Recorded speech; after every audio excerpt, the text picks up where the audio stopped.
பண்ணிட்டோம்ல. South Africa வீழ்த்தி world கப்ப win பண்ணிட்டோம்ல. எப்படி இந்திய ரசிகர்கள் எல்லாருமே கெத்தா சொல்ற மாரி தான், இன்னைக்கு மேட்ச் இருந்துச்சுங்க. ஆனா உண்மையிலே இன்னைக்கு மேட்ச்ச நம்ம ஜெயிப்போம்னு நெனச்சு பார்த்தோம்.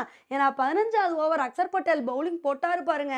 அந்த ஒத்த ஓவர்லயே சவுத் ஆப்பிரிக்கா வெளு வெளு வெளுன்னு வெளுத்து 24 ரன் எடுத்தாங்க. அவ்வளோதான். அந்த ஓவர்லயே நம்ம எல்லாத்துக்கும் மனசு விட்டு போச்சு. இனி எங்கப்பா இந்தியா ஜெயிக்க போறாங்க? அவ்வளோதான் கிளாஸினே நின்னு மேட்ச்ச முடிச்சு விட்டுருவாருன்னு நெனச்சோம். அப்பதாங்க 16வது ஓவர் பவுலிங் போட வந்த பும்ரா நல்லாவே ரன்ன கண்ட்ரோல் பண்ணிட்டாரு. அதுக்கப்புறம் ஹர்திக் பாண்டியா வந்தாருங்க.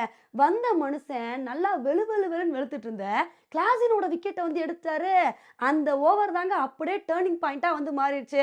அதுக்கப்புறம் பும்ரா ரொம்ப சூப்பரான பவுலிங் பெர்ஃபார்மன்ஸ குடுத்து மேக்ரோ ஜான்சன தூக்குனாரு. அதுக்கப்புறம் ஹர்தீப் சிங்கும் நல்ல ரன்ன கண்ட்ரோல் பண்ணாரு. அப்புறம் கடைசி ஓவர்ல சவுத் ஆப்பிரிக்காவுக்கு என்ன நிலைமை இருந்துச்சுன்னா, 16 ரன் எடுத்தா வின்னு அப்படின்ற சிச்சுவேஷன் இருந்துச்சுங்க.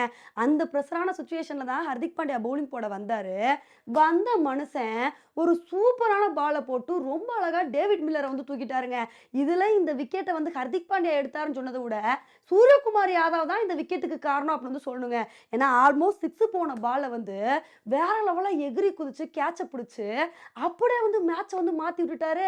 அதுக்கப்புறம் சவுத் ஆப்பிரிக்கா என்னென்னலாம் பண்ணி ட்ரை பண்ணி பார்த்தாங்க. 4லாம் அடிச்சாங்க. இருந்தாலும் சவுத் ஆப்பிரிக்கானால இந்த மேட்ச வின் பண்ண முடியல. இதனால நம்ம தோக்க இருந்த மேட்ச கடைசி நேரத்துல பும்ரா, ஹர்திக் பாண்டியா வச்சு நல்ல ஒரு பவுலிங் பெர்ஃபார்மன்ஸ குடுத்து கடைசி பால் வரைக்கும் கொண்டு போய் இந்த மேட்ச வின் பண்ணிட்டோங்க. உண்மையிலே நம்ம இந்தியா வின் பண்ண தருணத்த பார்க்கும்போது அவ்வளவு சந்தோஷமா இருந்துச்சுங்க. ஏன்னா போன ஓடிஐ வேர்ல்டு கப் தான் வின் பண்ண முடியல. இந்த வேர்ல்டு கப்பும் நம்ம பறி போயிருமோன்னு நெனச்சோம். ஆனா ரொம்ப சூப்பரா சவுத் ஆப்பிரிக்கா வீழ்த்தி இந்த மேட்ச வின் பண்ணிட்டோம்.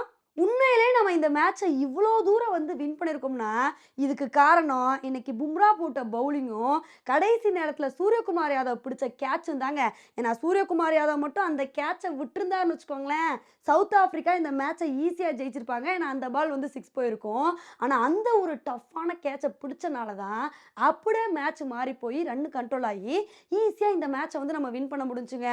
உண்மையிலே இந்த மேட்ச்ல கொஞ்சம் தப்பு பண்ணியிருந்தா கூட, நம்ம ஒரு கோப்பைய இழந்திருப்போம். ஸ்டார்டிங்ல சொதப்புனாலும் கடைசியில நல்ல ஒரு பவுலிங் பெர்ஃபார்மன்ஸ குடுத்து எப்படியோ இந்த மேட்ச வின் பண்ணிட்டோங்க. ஆனா என்னதான் நம்ம ஜெயிச்சது நமக்கு சந்தோஷமா இருந்தாலும், சவுத் ஆப்பிரிக்காவ நினைக்கும்போது கொஞ்சம் பரிதாபமா தாங்க இருக்கு. ஏன்னா சவுத் ஆப்பிரிக்கா நெறைய தடவ சோக் ஆவாங்க.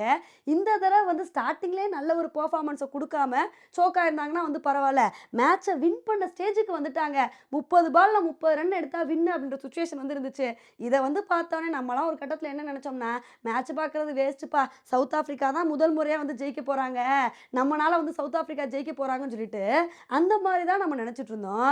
ஆனா பவுலிங்ல ஒரு மிகப்பெரிய கம்பேக்க குடுத்து, இந்தியா இந்த மாரி வின் பண்ணுவாங்கன்னு சொல்லிட்டு நம்ம கொஞ்சம் கூட நெனச்சு பார்க்கலங்க.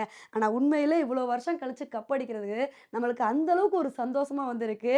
இந்த ஒரு என்ஜாய்மெண்ட்ட பத்தி நீங்க என்ன நெனைக்கிறீங்க அப்படின்றத என்னோட கமெண்ட் செக்ஷன்ல போடுங்க. இதே மாரி இன்னொடில உங்கள மீட் பண்றேன். Bye friends.